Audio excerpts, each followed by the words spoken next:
علاقائی کشیدگی کے باعث تیل کی بڑھتی قیمتوں اور سپلائی کی صورتحال کا جائزہ وفاقی وزیر خزانہ کی زیر صدارت اجلاس میں مختلف آپشنز زیر غور پیٹرولیم مصنوعات کی قیمتوں کا ہفتہ وار جائزہ لینے اور دفاتر میں 2 دن ورک فرام ہوم کی تجاویز پر غور کیا جا رہا ہے۔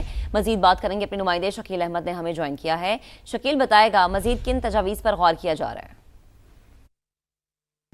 دیکھیں، ایران اسرائیل جنگ کی وجہ سے مشرق وسطیٰ میں جو بگڑتی صورتحال ہے، سیکورٹی کی جو سچویشن ڈیولپ ہوئی ہے، اس کے نتیجے میں حکومت پاکستان نے کچھ ہنگامی اقدامات لینے کا فیصلہ کیا ہے تاکہ ملک کے اندر جو توانائی ہے اس کی کنزرویشن ہو، جو استعمال ہے وہ بہتر ہو، کیونکہ جو آئل کی سپلائی ہے وہ متاثر ہوئی ہے۔ اس کے علاوہ LNG کی جو امپورٹ ہے قطر سے وہ بھی رک چکی ہے۔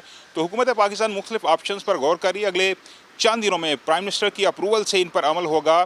خاص طور پر اس وقت جو ہر 2 ہفتے بعد پیٹرولیم مصنوعات کی قیمتوں کا تعین کیا جاتا ہے، تو نئی تجویز یہ ہے کہ اس کو ہر ہفتے طے کیا جائے، اس پر نظر ثانی کی جائے۔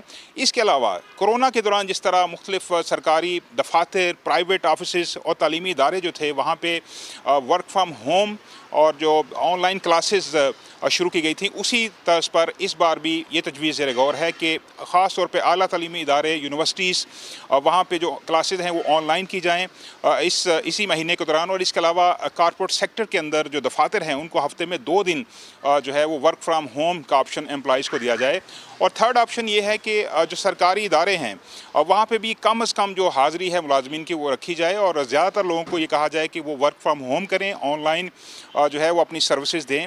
اس کے علاوہ حکومت پاکستان یہ بھی غور کر رہی ہے کہ مختلف جو کمپنیز ہیں جو آئل اور گیس امپورٹ کرتی ہیں اور ان کو سہولت دی جائے، ان کے جو ڈیمیجز ہیں ان کو حکومت پاکستان تھوڑی سبسڈی دے۔ ساتھ ساتھ جو ذخیرہ اندوزی ہے اور سمگلنگ ہے آئل کی، اس پر قابو پانے کا بھی فیصلہ کیا گیا ہے۔ اور یہ تمام آپشنز ڈسکس ہو رہے ہیں، اور ایک high powered committee prime minister نے تشکیل دی تھی جس کو پیٹرول کمیٹی کا نام دیا گیا تھا۔